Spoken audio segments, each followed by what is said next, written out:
ama ha noqoto waxyaalaha ay dabeecaddu keento abaaraha iyo fatahaadaha iyo labaduba ay sababaan inay dadku barakacaan oo xooluhu ka dhammaadaan gaar ahaan dadka reer guuraaga xaaladdan maanta dadka Soomaaliya ay ku jiraan ee barakaca baahsana waxay noqotay mid aan oran karo mararka qaarkood sidii la rabay looma maamulin fanka lagu sheego iyo dhaqaalaha ku baxa iyo waxa had iyo jeer la sheegay in lagu bixiyo iyo midho dhalkoodu wax la isu keeni kara maaha wax la taaban kara ima muuqdo waxaa jiray markii ugu horreysay dadka Ritaaniiska qaxootiga Kenya laga soo celinayay waxaan aad ugala hadlay hay'adaha war dadkan kuwa loo keenayo host community-ga laftirkooda waxa ma dhaamaan bal dadka waxaad u abuurtaan nolol iyagu ay isku filaan karaan anoo markaa tusaale u soo qaadanayay abaartii daba dheer ee 1974 Soomaaliya ka dhacday iyo sidii dowladdii xilligaa jirtay ay ugu gurmatay dadkii ee loogu sameeyay nolosha cusub marka xoolihii ka dhamaadeen oo ay beeraley iyo kalluumaysato noqdeen maanta gobolkan aan joogno state-ka Jubbaland waa meel koobi karta ama dabooli karta baahida Soomaaliya oo dhan iska daa in yar laga soo qaadeen taa macnaheedu haddii siday tahay loo maareeyo waxa lagu bixinayo iyo had iyo jeer baaqaqa aan maqlayn iyo waxa nambarka tirada badan ee hadda mar walba la sheegayo inay wax intaa la ku baxayaan iyo wax intaa la loo hayo dhowr ilaa 20 milyan ba hadda doolar loo hayaa shuuca hadda doolow waxaa loo hayaa 20 milyan waxaad garan kartaa marka nambarkaasi 5 sano waxa socda wadaba noqotaba sidoo yahay haddii loo manage gareeyo waxa uu samayn karo iyo waxa ka soo bixi kara waa qiyaasi kareen laakiin hadday noqoto staff iyo survey iyo kormeer iyo wuxuu ku dhamaanayaa igu tiro hay'aduhu ay dib iyo isugu celiyaan dads waa caqabada aan haysatay had iyo jeer ka mid ah maanta Jubbaland policy-ga ay leedahay wuxuu yahay qofka Soomaaliga baahidiisa wax kasta oo dawladdu ay ka qaban karto inay ka qabato waxa ugu horeeya qofkan horta dadkan in la dejiyo shaqana loo abuuro markaan ka soo qaadno doolo webiga mara daawo waa dhul beeraley ah qof walba beer lama siin karo laakiin iskaashitooyin intii loo abuuro qalabkana la siiyo yaa waxaa loo abuuri karaa beero iskaashitooyin iyagoo ah lagu maalgelin karaa waxay dowladdu bixisay dholkii ugu muhiimsanaa magaaladan areadeeda oo aan filayo Soomaaliya inaan laga helin deegaan noocaas oo kale deegaanka luglow oo webiga saaran oo kanaaladii biyaha loo soo jeexay oo qofka la yidhi hala siiyo dhul isagu uu leeyahay 30-20 oo hay'adan hadda barakacayaasha iyo qaxootiga gacanta ku haysaay hay'adaha ka wasaaradaha iyadoo la kaashanaysa la yidhi ha loo abuuro qoys waliba ha abuurto intii siirka la siiyo khudaarta yaryar iyo inay kala soo baxaan gurigooda dhexdiisa oo saladka iyo yaanyada iyo waxa yar u baahan yihiin qofka gurigiisa dhulka uu leeyahay ay uga soo baxayso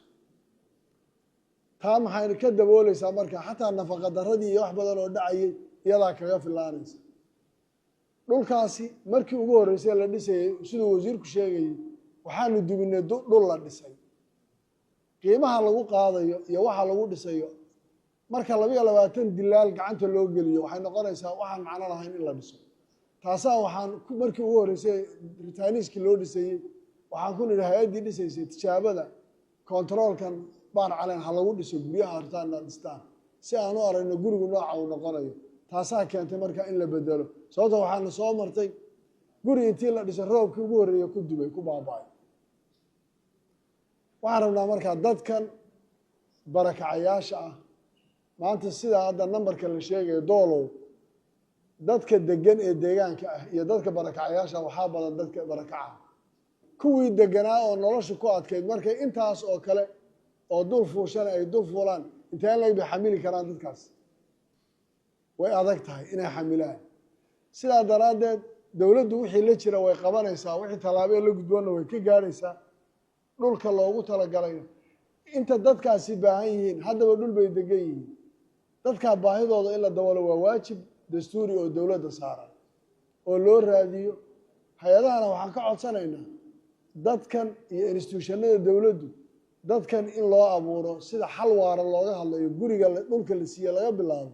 ilaa ay waxa cuntadoodii ka soo saar lahayn livelihoodkooda iyo inay nolol dadka xoolo laguma celinayo xoolo waa la abuuri karaa oo hadda xoolo waa la siin karaa laakiin annaga xoolaha annagu waa xoolo saacado intay nool yihiinna waa la yaqaanaa roobka dayrta iyo guga hadday dib dhacaanna waxa ku dhaca waa la yaqaanaa waxaa nagu adag inaanu calafkii intaanu abuurno xoolihii meel lagu hayo aan la daalinin oo socodka ayna ku dhimanin ee dadkii in loo abuuro beero calaf la siiyo xoolihii loo abuuro calafka ay cunaan xoolihii hilibkooda iyo caanahooda iyo intaba wixii la doonaa la helayaa dhimashada faraha badane xooluhu baaba-ayaana mar walba abaartii la sugayana way yaraanaysaa taasaa marka annaga siyaasadda noo taalla ay tahay in lagu dhiirigeliyo kuwa xoolo dhaqatadaana inay xoolihii lo-dii hadda deegaankan ugu badnaa way dhammaatay abaaraa dhameeyey haddii maanta dhul waan haysanaa calafkii intii la abuuro xoolihii la hayo xeryo lagu hayo daaqsinkooda ay noqoto wax loo abuuray dhibaatadani mayna dhacday marka waxaan mar labaad ku celinayaa hay-adaha iyo laamaha dowladdaba dadka aan siino priority one dadkaasi siday noloshooda u noqon lahayd mid waarta